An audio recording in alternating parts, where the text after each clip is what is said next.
bonjour tout le monde, bienvenue à Dingo pour les Lingos. Hein, ce petit balado où j'aime parler des projets secrets de mes invités ou des projets publics et de les faire sortir de leur cachette, de les partager. Ce qui se passe en dedans reste jamais en dedans.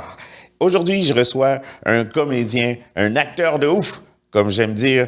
Aussi, un acteur de voix qui fait beaucoup de doublage. Alors oui, cet après-midi, ou peut-être vous écoutez ce podcast en soirée ou en voiture, vous allez être charmé par une voix soyeuse. On accueille Fayolle Jean Junior. Merci beaucoup, Rich, pour cette intro incroyable. Oui. Cette voix soyeuse, d'accord. Oui, non. Il y a beaucoup de gens qui croient que je choisis mes invités en fonction de leur parcours, mais c'est en fonction de la voix. La voix, d'accord. Ouais. OK, alors je suis très choyé. Oui, vraiment, voix soyeuse. Oui, je sais que je le note. Ouais, les gens vont être contents quand tu vas regarder la caméra puis juste susurrer dans le micro. Bonjour tout le monde. Bonjour tout le monde. Oh boy. Ouais. C'est un don d'organe. C'est mon père qui a cette voix puis qui me l'a léguée comme ça. Et puis moi, j'en profite. J'en profite et tu la partages. Ben oui, je la partage. Oui. Je la partage. On m'a incité à la partager, fait que je la partage. Ah, ouais. C'est bon, c'est parfait. Hein. Ça fait de quoi de toi un bon chrétien, j'imagine. Oui, il faut partager. Il faut partager. Ce qu'on a, il faut le partager. Yes. Je pense que tu le fais bien aussi avec le podcast, je trouve, tu sais, de partager la bonne nouvelle, comme on dit. Oui, exactement. Les talents qu'on connaît pas ou bien qu'on veut découvrir et puis sortir la bonté en dedans qu'on a. Ouais. Yes, all right. C'est bon, on part pour une petite ambiance philosophie. Philosophie ou église. Église. N'est-ce pas? N'est-ce pas? Jacé descend de l'arbre. Je vais souper chez toi. Jésus soupa chez Zachée. Et Zachée soupa chez Jésus. N'est-ce pas? N'est-ce pas? C'est vrai. Alors, Fayolle, pour... ceux qui te connaissent pas, ceux qui vivraient sur une grotte, toi, t'es un comédien et un acteur de voix quand même assez actif. Puis j'aimerais parler de ton parcours parce que toi, contrairement aux comédiens qu'on connaît habituellement, la plupart des comédiens vont dans des écoles de théâtre 3-4 ans et toi, tu as fait un parcours qui est plutôt rare. C'est rare que quelqu'un... ça arrive pas jamais, mais ça arrive moins souvent que c'est un acteur qui n'a pas fait l'école, qui se retrouve à faire de la télévision, faire du cinéma, des jouer à la télé. Tout comme moi, je fais de l'humour, mais j'ai pas pris les chemins conventionnels. Ouais. Donc, toi, ça part de où? T'as étudié en cinéma au Collège de Rosemont, je crois, en 2002. En 2000. En 2000. Ouais. J'avais étudié en cinéma, mais avant ça, j'avais déjà commencé, en fait... le parcours cinématographique, série. Évidemment, mon père, qui est dans le milieu aussi comme comédien, fait que depuis des années, en fait, lui, en Haïti, déjà, il faisait de la radio, il montait des pièces de théâtre, il jouait comme acteur. Et quand il est arrivé ici, il a continué son parcours d'acteur, de metteur en scène aussi, dans la communauté, beaucoup. Ça, c'est certain qu'on va en parler de ton père tout à l'heure. Là. C'est un immense sujet. Ouais. Mais je t'intéressais, donc... puis c'est ça, donc au Collège de Rosemont, tu as étudié en cinéma. Puis avant ça, tu as étudié au Conservatoire La Salle. Après ça, j'ai été au Conservatoire La Salle. Okay. Au Conservatoire La Salle en sciences de la parole. Wow, j'adore ça. C'est comme titre de programme, Sciences de la parole. Sciences de la parole, ça a l'air super sérieux. Philosophique, comme on disait.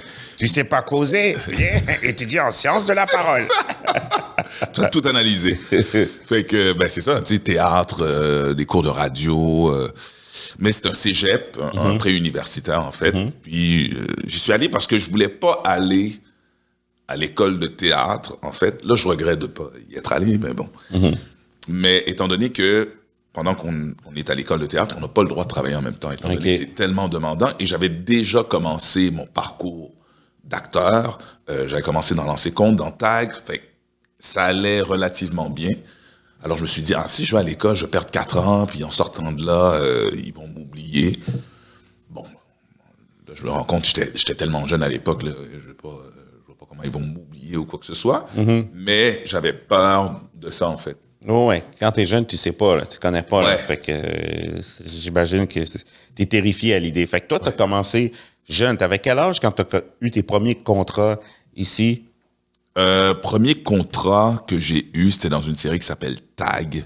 on est en 98-99, où est-ce que j'ai mon premier rôle parlant à la télé.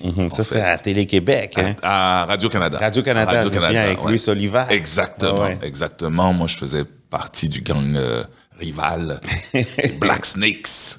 Oh, wow. Puis, non, c'était une belle aventure. C'était Pierre Roule qui avait réalisé Omerta, par exemple. Et auparavant, j'avais fait de la figuration dans quelques trucs, des trucs comme ça. Mais avant ça, moi, j'ai joué dans un film que mon père a réalisé. Bon, c'est sûr, le père est toujours là. Ouais, wow. Qui avait réalisé, c'est le premier film en créole au Canada, je pense, qui a été réalisé. Puis j'ai joué dans ce film-là en 89. J'avais 9 ans environ. J'avais aucune idée. Un film en créole. Wow, que de surprise. Ton père réalise, j'en avais aucune idée. Mon père fait tout. Il fait de la poésie, il réalise, s'il a envie de faire une table, il va la faire. C'est ça qui est merveilleux comme exemple avec mon père, c'est que, et je pense que ça a été bon pour mes frères également, c'est que si tu as envie de faire quelque chose, tu peux le faire, tant que tu le fais bien. Et mes parents nous ont toujours encouragés là-dedans, parce qu'il y a ma mère aussi qui est formidable, qui était là derrière, pendant que mon père allait chercher des contrats, qui restait à la maison avec nous, mais qui nous encourageait aussi à faire ce qu'on aime dans n'importe quel domaine. Donc, c'est un bel exemple qu'on a eu. Pour ceux qui nous écoutent et qui connaissent pas ton père, sûrement que peut-être vous le connaissez pas, mais vous avez entendu sa voix à plusieurs reprises, elle vous a bercé souvent. Ton père s'appelle Fayol Jean. Exactement. Et toi aussi, tu t'appelles Fayol Jean. Donc, toi, maintenant, on t'appelle Fayol Jean Junior. Ouais. Pour vous différencier. Ouais. Donc, tu me jures que vous êtes deux personnes différentes? Je ne garantis rien. Fait que ton père, quand même, un acteur qui a joué dans plusieurs séries, qui a fait du théâtre, puis là, maintenant, j'apprends qu'il a fait de la poésie, qui réalise vraiment un touche-à-tout.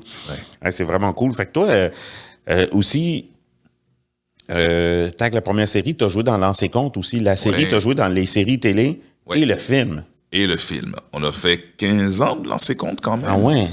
Puis je pense que ça a commencé la première saison de la nouvelle génération, vraiment, parce qu'on se souvient de ceux de 86 dans le temps, Sacrament Ginette et compagnie avec Karl Marotte, pardon.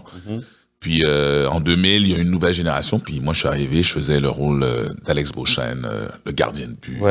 Très fier, vantard, etc. Tu sais, c'est un genre de Mohamed Ali. Tu sais, j'étais piqué Souban avant son temps. C'est vraiment ça le personnage. Malade. Puis, donc, moi, j'ai consulté ton curriculum vitae. Tu as joué dans beaucoup de films au cinéma. Tu as été dans plus que 15 films, plus d'une vingtaine de séries à la télévision, beaucoup de web, tu sais, comme vraiment actif, tu sais, t'es quelqu'un qui travaille.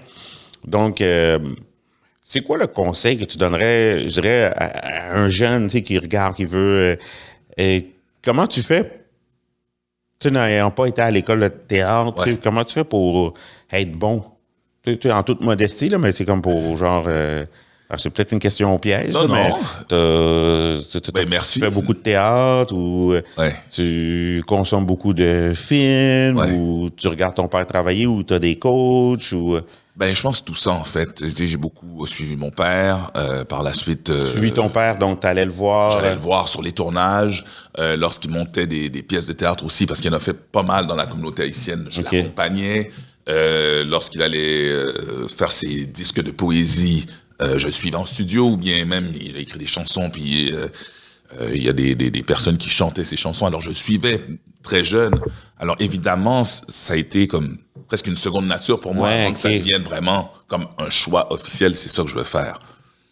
Et à partir de là, Conservatoire La Salle, et par la suite, c'est des cours privés ici et là. J'ai été en France aussi pour faire un cours de doublage, un cours privé et tout. Fait que je suis toujours à la recherche de m'améliorer, en fait. De te peaufiner avec des cours. Tout le temps avec des cours et regarder les autres faire également, même sur les plateaux, ou quand j'ai la chance de travailler avec Marc Messier, ou Guylaine Tremblay, ou Winmere Normil, de les regarder faire et jouer. Tu fais, OK, c'est comme ça. Et ces gens-là sont pas arrivés à ce niveau-là pour rien. C'est des gens qui arrivent, connaissent leur texte, ils sont prêts, ils sont gentils, aimables, saluent tout le monde. Alors, tout ce package-là reste un exemple pour moi. OK, c'est comme ça que ça fonctionne. OK, ben moi aussi, il faut que j'arrive prêt, que je sois bon et que je sois gentil, aimable avec les gens. Alors, tout ça me permet de m'améliorer aussi. Et les cours, un peu partout, on regarde au milieu des coachs aussi, si on veut aller en audition, y a des gens qui peuvent te coacher pour peaufiner ton jeu puis aller chercher autre chose. Parce que souvent, qu'est-ce qui arrive, c'est que on est en cruise control. T'sais, on reste dans une matière où on est habitué, en fait. Fait qu'on refait la même chose, mais des fois, on peut aller chercher un peu plus. On est des comédiens, on est une pâte à modeler, alors, OK, qu'est-ce qu'on peut faire? Qu'est-ce qu'on peut aller chercher? Alors, tout ça, c'est intéressant, puis c'est le conseil que je donne. Mais sinon, aller à l'école. Moi, je suggère vraiment aux gens de faire l'école de théâtre. Je pense que c'est une base importante pour tout le bagage théâtral que ça apporte aussi. Comment se tenir sur une scène. Moi, je fais du théâtre maintenant, mais moi, je suis toujours stressé. J'ai le syndrome de l'imposteur parce que j'étais comme, OK, j'ai pas fait d'école de théâtre. Qu'est-ce que je fais là? OK, vous êtes sûr que vous me voulez? Puis après ça, ben, OK, mais il faut que tu projettes plus, il faut que tu tiennes comme ça parce que, bon, à la télé, il y a une aisance. Je suis habitué d'en faire. Mais au théâtre, on le voit au grand complet, là. Alors, comment tu te tiens, comment tu fais pour vivre en restant droit sur scène et puis donner ton texte, le projeter tout en étant vrai. Alors tout ça, ben, c'est peaufiné. Oh, ouais. Ah, mais wow, fait que j'espère que vous prenez des notes. Vraiment, de ce que je comprends, il y a l'immersion. Toi, tu as profité de l'immersion jeune en suivant ton père puis en assistant aux premières loges. Fait que tu étais dedans sans même savoir que tu voulais le faire, mais c'est devenu un environnement familier, ton monde. Exactement. Pratiquement une deuxième nature. Ouais. Les cours. Ah ouais, ça, c'est très cool. Ouais. Puis, il y a deux projets que je veux parler en particulier. Là. Le premier, tu as été en nomination en interprétation humour pour ta participation à Entre deux draps au Gémeaux. Ouais. Entre deux draps, qui est comme une cool série là, écrite par Mathieu Pepper, qui est sortie, je pense, surtout pendant le confinement. Là. Comme ça, c'était souvent des binômes, là, deux personnes qui jouaient des couples. Puis là, on fait juste se promener de couple en couple. Toi, t'es jumelé avec Mathieu Pepper. Faites comme des colocs. Oui, exactement. Ce projet-là est arrivé vraiment par hasard. François Saint-Amand qui était à la réalisation, avec qui j'avais travaillé sur Les Sapiens. On a fait une pub, une autre série web également. Puis c'est lui qui réalisait ça. Et je suis allé auditionner, en fait, pour le rôle de Mathieu Pepper. OK. Vraiment, OK, parfait. Et par la suite, ben, on dit, je pense qu'on a un autre rôle pour toi. Et ça a été le rôle de Valère. Et Mathieu Pepper, je ne le connais pas du tout. Je ne le connaissais pas à l'époque. Il y avait des rumeurs dans les journaux, son coloc. Il y a même mon ancien beau-père qui appelait, Fayol, il est rendu avec un coloc. Non, mais là, c'est écrit dans les journaux. Il y a un coloc. Mais non, en fait, je connaissais pas du tout Mathieu Pepper. Et ça a été une très, très belle rencontre. Puis il y a eu une belle chimie aussi parce que on avait quand même la pression, comparativement aux autres. Tous les autres couples se connaissent, sont ensemble. C'est des bons amis. Fait que nous, on se connaissait pas du tout. Puis il fallait que c'est l'air de BFF, là, des Best Friends Forever. Puis, mais ça a super bien marché. C'est une très belle personne. Puis Mathieu Pepper est tellement il veut apprendre.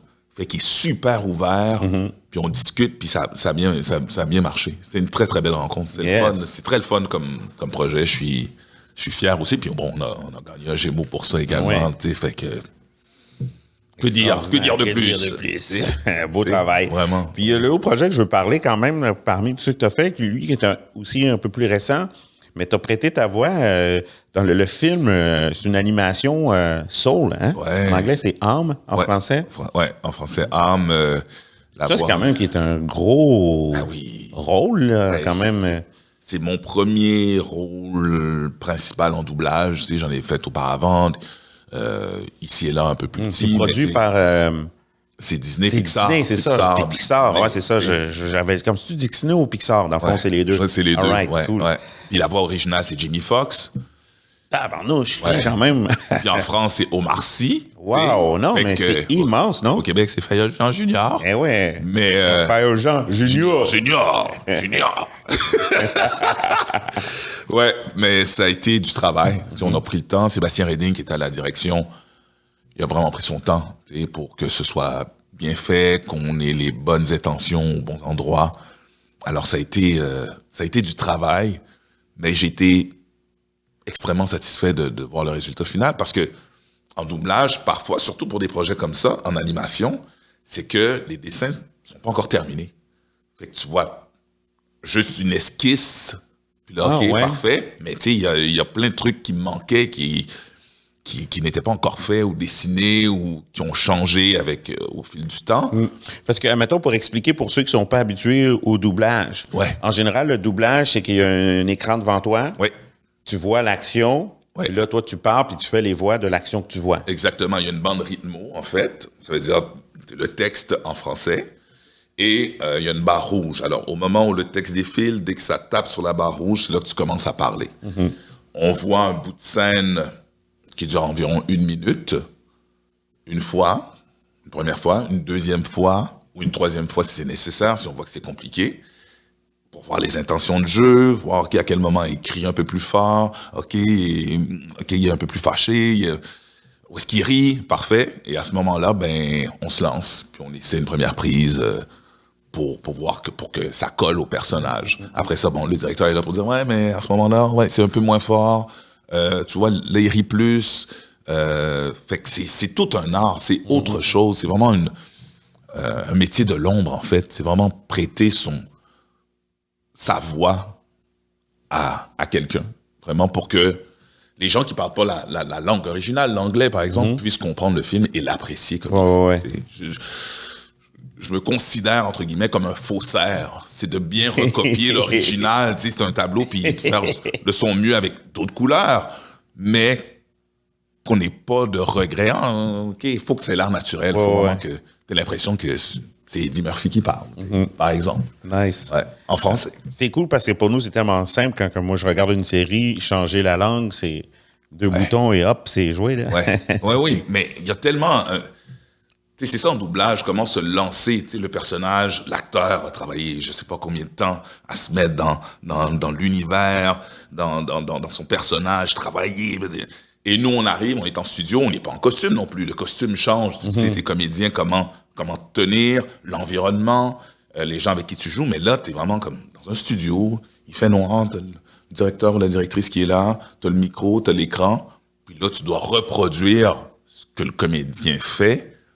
C'est quand même compliqué, c'est quand même complexe. Ouais. Mais c'est le fun. Moi, j'adore ça. J'adore ça. C'est vraiment le fun.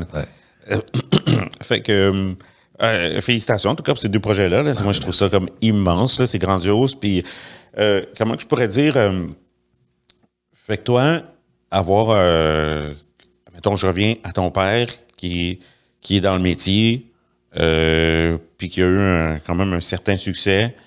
Toi, ça n'a pas du tout été une ombre pour toi. Ça a été je comprends, pour toi, ça a été comme un sujet amené. Ça a été une immersion dans le monde. Oui.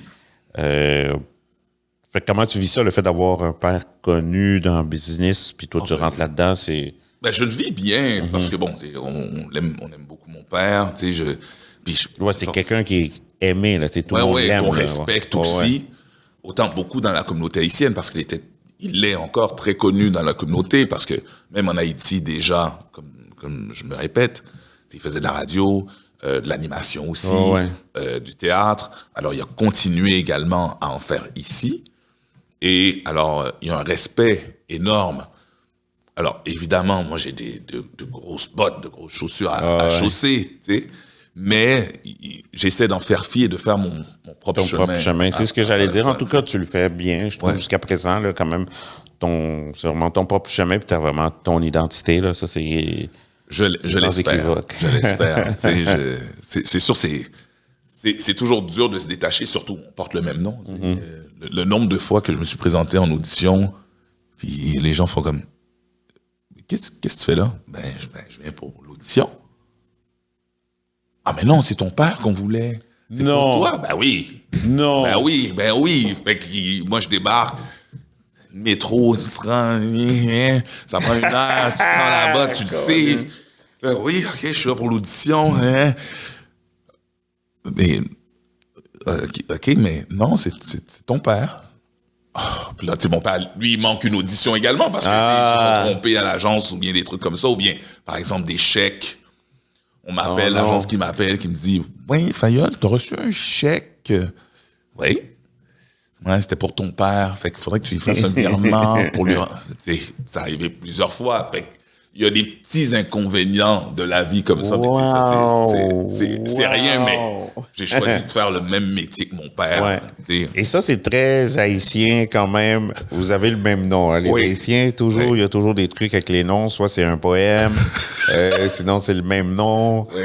Cédénier, tu sais, des enfants qui s'appellent Cédénier parce qu'ils disent, c'est le dernier enfant qu'on va avoir. Cédénier. Ou bien c'est premier. C'est premier. Ou bien des affaires comme ça, mais moi, j'ai hérité du même nom que mon père. Ouais, au moins, c'est pas si pire. Au moins, c'est pas un poème. Toi, est-ce que c'est un poème? Non, moi, ça va. Richardson. Ouais. Richardson. Moi, mon père voulait que je sois avocat. Ah, d'accord. Donc, je suis Maître Zéphyr. Ouais, exact. Oui. Mais, bon, à la place, je fais des blagues. Oui, voilà. Mais je pense que c'est ça. T'es sur scène, l'avocat aussi fait ça. Ouais. Hein? Plaidoirie. Ouais. Voilà, on est seul. Tu dois convaincre le jury, tu dois convaincre le public. Fait que t'es très proche. Je suis pas loin, ouais, exact. Si ça marche pas l'humour, j'ai un plan B. Exactement, voilà. Aller défendre des criminels. Objection, votre honneur. Ça ressemble à du sang. Mais c'est la sauce tomate. Hein. C'est spaghetti à la cafétéria. Est-ce que tu as déjà joué un avocat? Non. À part à l'impro, non. OK. Un jour, peut-être. Là, moi, j'adore ça. Là. Je dois dire, dans South Park, mon épisode préféré, c'est la défense Chewbacca avec un avocat. Là. Ah ouais? Ouais. Je vais très loin, là, mais... Oui. Je sais pas si tu te souviens, là, c'est quand le chef dans South Park qui est en prison. OK. Son avocat, c'est Johnny Cochran, qui est l'avocat de O.J. Simpson. Fait qu'eux autres, pour niaiser un peu l'avocat, il fait la défense Chewbacca, qui est une technique. Puis tout le monde fait « Oh non, il fait la défense Chewbacca! » C'est pas vrai. Puis il fait juste dire aujourd'hui, on est ici pour la condamnation du chef. » Mais quand j'écoute Star Wars, il y a Chewbacca avec des Ewoks. Mais les Ewoks sont tout petits. Et Chewbacca, il est grand et violent. Ça ne fait aucun sens. Mais pourquoi je vous parle de Chewbacca? Tout cela ne fait aucun sens. Alors, quand vous prendrez la décision est-ce que le chef est coupable, dites-vous que ça ne fait aucun sens. Mais là, tu sais, je l'ai pas trop laissé longtemps. Je l'ai écouté, là, mais quand je l'écoute, je pleure, là, la défense Chewbacca, ça n'a pas de sens. Ah, j'adore ça. Fait que j'aurais une question, Kéten, pour toi. Oui. Si, bon, tu sais, quand même, nous, on est de la diversité, on est deux jeunes Québécois d'origine haïtienne. Je crois que, par rapport à moi, en tout cas, à l'époque où j'ai commencé à faire de l'humour, c'était beaucoup plus difficile qu'aujourd'hui. Aujourd'hui, c'est cool, il y a des... Et autant qu'il y a plus de scènes, peu importe ton origine, que maintenant, c'est plus accepté. Mettons, quel conseil tu donnerais à des jeunes qui veulent entrer... dans le métier, là, devenir acteur ou comédien, faire du cinéma ou... Ben, c'est sûr, évidemment. Premièrement, mettons un jeune, peu importe l'origine. Là. Tout à l'heure, tu en as parlé, là, d'arriver prêt, être bien préparé, observer. L'observation, c'est super important, là, super conseil. Oui. Ben, premier conseil, c'est de regarder ce qui se fait ici. D'abord, les séries autant que les films. Et moi, je conseille... inévitablement de faire l'école. D'essayer de faire l'école tout au moins, ou sinon d'aller faire des cours ici et là pour s'améliorer, pour trouver des outils justement pour améliorer nos personnages quand on les fait, quand on les joue. Je pense que c'est la base, vraiment. Puis, évidemment, maintenant, il y a une plus grande ouverture. Maintenant, je pense qu'il y a plus d'acteurs de la diversité, actrices de la diversité. Alors, c'est plus facile pour ces jeunes de la diversité. C'est un mot que j'aime pas trop utiliser trop souvent, mais c'est ça. Qui peuvent se reconnaître. Tu sais, contrairement à moi à l'époque, ou à nous, tu sais, si on pense aux acteurs de la diversité, il n'y en avait pas tant. Alors, évidemment, pour les parents issus d'autres pays, de l'étranger, qui arrivent, OK, mais tu veux faire ce métier-là, pourquoi? Hein? Qui tu vois à la télé qui fait ça? Hein? C'est évidemment, tu te dis, ben, OK, puis là, les parents qui viennent ici, ils veulent que tu sois médecin, avocat, parce qu'ils ont quitté leur pays d'origine pour avoir une meilleure vie. Évidemment, pas pour que tu ailles faire le saltimbanque. Mais là, évidemment, étant donné qu'il y a plus d'ouverture, il y a plus de représentativité, je pense que c'est plus facile pour ces jeunes-là de se voir et vouloir faire ce métier. Alors, évidemment, arriver prêt, se former, je pense que c'est très, très important, se former. Même si ça s'appelle jouer, il y a des règles à suivre. Wow, quelle belle phrase. Oui, il y a des règles à suivre, comme un jeu de société. Même si ça s'appelle jouer, il y a des règles à suivre. Ouais. Très belle phrase. Puis je retiens donc se former.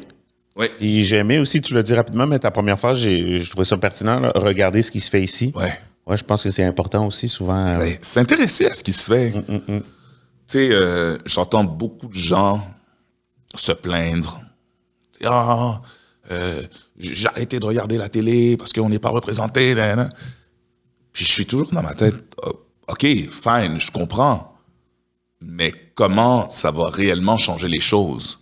Pourquoi pas encourager à la place? Pourquoi pas écrire à la chaîne télé? J'aime bien Richardson Zephyr, je l'ai vu dans la Maison Bleue, j'aimerais ça qu'il revienne. Si on faisait ça tout le monde ensemble, ils n'ont pas le choix de changer. On n'a pas le choix de changer la donne comme ça parce qu'il y a un engouement. Mais s'il n'y a pas d'engouement, puis on est là, au lieu d'encourager, puis de faire justement comme, OK, on va s'aider entre nous, puis je pense que c'est très important.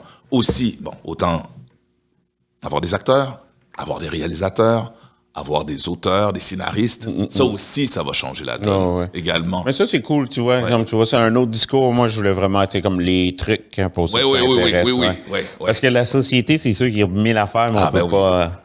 Qu'on peut pas changer. Qu'on peut, mais sans trop dévoiler. Non, c'est vrai. Tu vois, cette rallye, ça. Oui. Mais all right. Puis, je sais pas si... toi, il y a des plans secrets pour l'avenir que tu nous réserves. Toi, tu es intéressé par le jeu, tout ça, l'écriture, la réalisation, c'est des trucs qui... C'est drôle, ça m'a toujours intéressé, oui, mais c'est vraiment des projets spécifiques, comme des projets dans lesquels je me voyais pas. Tu sais, j'avais écrit un scénario pour un film que j'avais même commencé à réaliser il y a déjà plus d'une dizaine d'années avec mes frères. Puis malheureusement, c'est un peu mort dans l'œuf. On a eu quelques problèmes. C'est un film qui se déroulait en une journée. Puis tout le monde travaille, tout le monde jouait bénévolement. Fait que, rendu après 3 ans, ça se déroule durant l'été. Là, chaque été, on reportait à cause de ci, de ça. Là, nous, on grossit. Ceux qui se coupent les cheveux, ceux qui ont les cheveux plus longs. Et on a fait... Bon, je pense qu'on va arrêter ça là, malheureusement. Mais ça reste un projet qui m'anime, si vraiment... Pour le futur. Pour le futur. Mais tu sais, moi, j'ai un frère qui écrit. Lui, il s'est plus lancé là-dedans, dans la réalisation aussi. Mais là, je suis plus au théâtre, en fait. Ouais, ton frère, c'est Anderson? Il y a Anderson qui écrit, qui réalise. Il y a Marc-Olivier, de son côté, qui fait du slam. La poésie, qui fait des ateliers aussi. Moi, j'ai rencontré les deux, Et puis, il y a Philippe Dulin également. Lui, il est plus dans le graphisme. Lui, tu vois, je crois que c'est le seul de tes frères que j'ai jamais rencontré. Non, je pense pas, parce que là, il habite à Sherbrooke maintenant. Vous cachez des membres dans la famille.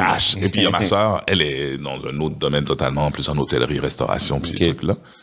Mais on est tous dans le domaine, on touche à tout, puis en fait, c'est de faire des projets, même en tant qu'acteur, comme truc. Si vous pouvez créer des projets, maintenant, on a la chance avec les cellulaires de pouvoir tourner quelque chose. Puis, contrairement à avant, il fallait la grosse caméra, Betacam, SP, whatever, que tu louais. Là, ton sel, tu peux. OK, on écrit des sketchs, puis on fait quelque chose. C'est qu'il y a cette possibilité-là, puis de le mettre sur Internet, puis de s'améliorer, puis de trouver des trucs, puis de le partager à des gens. C'est fantastique, les cellulaires. Mon Facebooker préféré, c'était Will M. C'est un Français. OK. Et lui, il faisait toutes ses vidéos avec des films, puis ça avait 50 millions. Tu vois, c'est qui Will M? Non. Là? Il avait fait la vidéo « Comment sortir de la friend zone ». OK. T'as déjà Oui, vu oui, ça? oui, oui, Ouais. oui, Lui, oui, oui, oui. 50 millions de vues par vidéo. Tous ses films, des petits courts-métrages là, de 3 minutes, tous filmés au iPhone. C'est malade. Oh ouais, puis c'est le meilleur Facebooker au monde, là, ces vidéos-là. 50 millions. Par vidéo, des fois, il faisait ça en 2 jours avec des films tournés au iPhone. Ouais, non. C'est fou la technologie d'aujourd'hui. Ouais. Merci infiniment, Fayolle. Merci. Pour ta magnifique Gerson. présence. Et j'aurais un dernier fantasme pour peut-être récompenser un peu nos auditeurs. Si tu pourrais dire au revoir aux gens avec ta magnifique voix au micro, genre c'était Richardson Zephyr et Fayolle Jean Junior, à Dingo pour les lingots. Au revoir ou bye-bye là, dans tes mots, mais si tu peux comme nous faire profiter un peu de ta voix douce et mielleuse. Il faut payer, hein. Il faut payer pour ça. Je ne fais pas ça gratuitement. Vous acceptez les bitcoins? J'accepte. J'accepte tout. J'accepte tout. All right. Alors, c'était Richardson Zephyr et Fayolle Jean Junior pour Dingo pour les lingots. C'est ça? J'ai bien dit? À la revoyure.